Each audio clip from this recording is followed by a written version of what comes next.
रामायण में एक घटना का वर्णन आता है कि श्री राम को न चाहते हुए भी जान से प्यारे अपने अनुज लक्ष्मण को मृत्युदंड देना पड़ता है।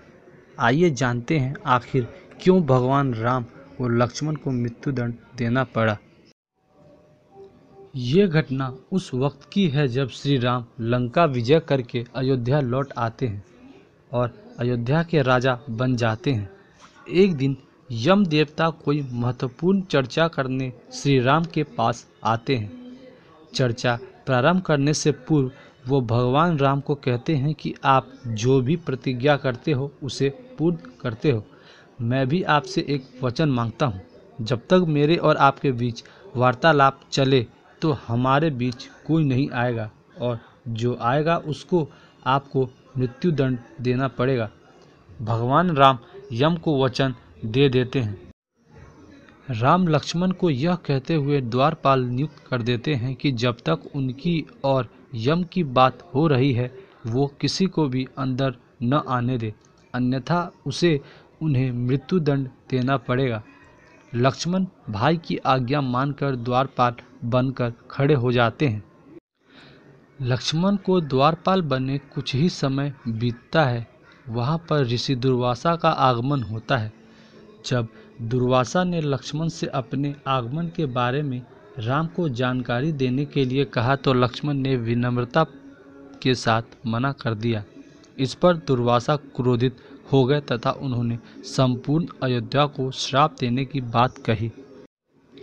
लक्ष्मण समझ गए कि ये एक विकट स्थिति है जिसमें या तो उन्हें रामाज्ञा का उल्लंघन करना होगा या फिर संपूर्ण नगर को ऋषि के श्राप की अग्नि में झोंकना होगा।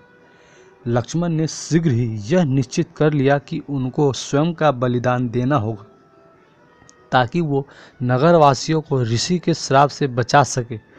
उन्होंने भीतर जाकर ऋषि दुर्वासा के आगमन की सूचना दी। राम भगवान ने शीघ्रता से यम के साथ अपनी वार्तालाप समाप्त कर ऋषि दुर्वासा की आवभगत की, परंतु अब श्री राम दुविधा में पड़ गए क्योंकि उन्हें अपने वचन के अनुसार लक्ष्मण को मृत्युदंड देना था। वो समझ नहीं पा रहे थे कि वो अपने भाई को मृत्युदंड कैसे दे, लेकिन उन्होंने यम को वचन दिया था जिसे निभाना ही था। इस दुविधा की स्थिति में श्री राम ने अपने गुरु का स्मरण किया और कोई रास्ता दिखाने को कहा। गुरुदेव ने कहा कि अपने किसी प्रिय का त्याग उसकी मृत्यु के समान ही है, अतः तुम अपने वचन का पालन करने के लिए लक्ष्मण का त्याग कर दो। लेकिन जैसे ही लक्ष्मण ने यह सुना तो उन्होंने राम से कहा कि आप भूलकर भी मेरा त्याग नहीं करना। आपसे दूर रहने से तो यह अच्छा है कि मैं आपके वचन की पालना करते हुए मृत्यु को गले लगा लूं। ऐसा कहकर लक्ष्मण ने जल समाधि ले ली।